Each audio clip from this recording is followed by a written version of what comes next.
আসসালামু আলাইকুম viewers, welcome back to my channel. কেমন আছেন সবাই? আশা করি ভালো আছেন। আজ আমি আপনাদের সাথে শেয়ার করব হোটেল বা রেস্টুরেন্টের স্বাদে তৈরি নেহারি রেসিপিটা। আশা করি ভিডিওটা আপনাদের সবার ভালো লাগবে। আমরা অনেকেই রেস্টুরেন্ট থেকে এটা কিনে এনে বাসায় খেয়ে থাকি, তো বাসায় রান্না করলে হয়তো এরকম স্বাদটা আসে না। আমি আজকে চেষ্টা করব আপনাদের রেস্টুরেন্টে বা হোটেলের মতো স্বাদের নেহারি তৈরি করে দেখানোর।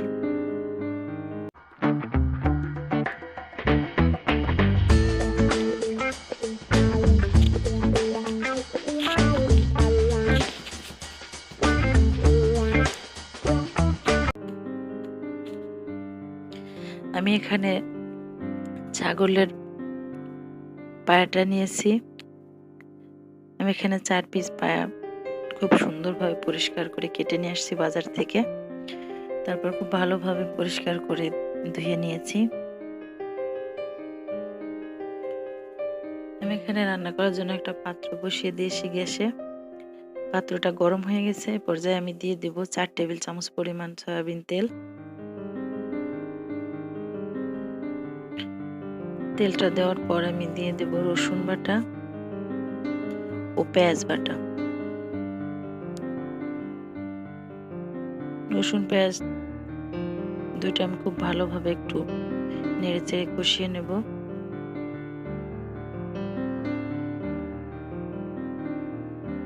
তারপর দিয়ে দেব 1 চা চামচ পরিমাণ আদা বাটা।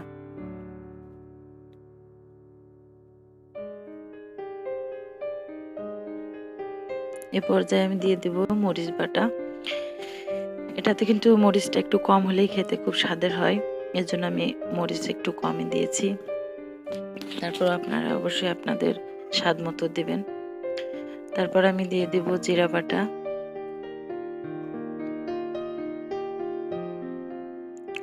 এখানে আমি 2 চা চামচ পরিমাণ জিরা বাটা দিয়েছি। তারপর দিয়ে দিব গরম মশলা বাটা। এখানে মশলা কিন্তু একটু বেশি বেশি দিচ্ছি আমি, কারণ মশলার জন্যই কিন্তু খেতে এটা অনেক সুস্বাদু হবে। আমার মনে হচ্ছে তেলের পরিমাণ একটু কম হয়েছে। এরপর যে আমি আরো 1 টেবিল চামচ পরিমাণ তেল দিয়ে দিলাম। মোট আমি 5 টেবিল চামচ পরিমাণ সয়াবিন তেল দিয়ে দিলাম। তারপর দিয়ে দেব স্বাদ মতো লবণ। লবণটা দেওয়ার পরে আমি একটু সময় নিয়ে মশলাটা কষিয়ে নিব। মশলাটা যত ভালো কষানো হবে আপনার রেসিপিটা কিন্তু ততটাই সুস্বাদু হবে। এ পর্যায়ে আমি দিয়ে দেব স্বাদ মতো হলুদ গুঁড়া। হলুদ গুঁড়াটা দিয়ে আমি যে অংশগুলো ধুয়ে রেখেছিলাম ওই ধুয়ে রাখা পায়ার পিসগুলো দিয়ে দেব। পায়ার পিসগুলো দিয়ে আমি খুব ভালোভাবে নেড়ে কষিয়ে নেব।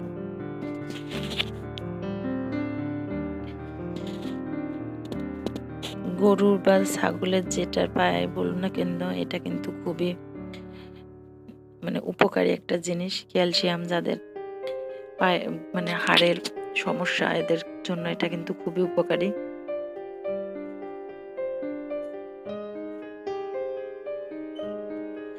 এটা আমি বেশ 10 মিনিট ধরে একটু কষিয়ে নেব। 10 মিনিট কষানোর পর আমি এটা একটা প্রেসার কুকারে দিয়ে দেব। এখানে আমি 2.5 লিটারের একটা প্রেসার কুকার নিয়েছি। এর ভিতর আমি কষানো পায়াগুলো দিয়ে দিচ্ছি।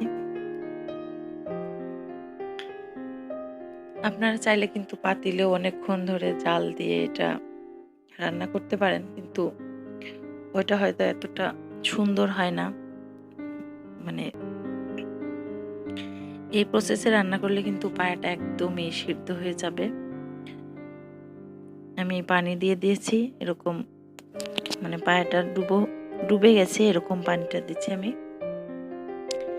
20 থেকে 25টা বাঁশি দিয়ে দিয়েছি প্রেসার কুকারে। 20-25টা বাঁশি দেওয়ার পর আমার নেহারিটা এরকম হয়েছে, দেখেই বুঝতে পারছেন। এটা কিন্তু আসলেই অনেক সুস্বাদু হয়েছে খেতে। দেখেই লোভ লেগে যাচ্ছে।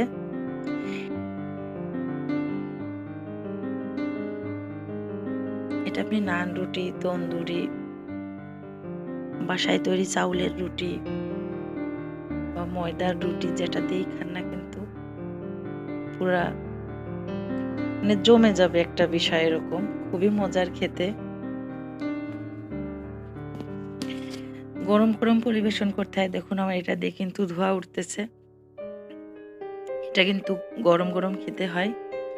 তো আমি আজকে এটা রুটি দিয়ে পরিবেশন করব। আপনারা চাইলে ঝোলটা যদি আরো বেশি গাঢ় করতে চান তাহলে এর ভিতরে একটু কাঁচা পেঁপে দিয়ে দিতে পারেন একদম বেটে, তাহলে কিন্তু ঝোলটা আরো বেশি গাঢ় হয়ে যাবে। আমি ঝোল রেখেছি অল্প। আমি যে পরিমাণ মশলা দিয়েছি এতে কিন্তু ঝোলটা একদমই গাঢ় হয়ে গেছে। আমার অন্য কোনো মশলা অ্যাড করতে হয় নাই। আপনারা চাইলে পেঁপেটা বেটে দিতে পারেন, তাহলে কিন্তু এটা ঝোলটা খুবই গাঢ় হয়। রেস্টুরেন্ট বা হোটেলে কিন্তু ওটাই করে থাকে ওরা।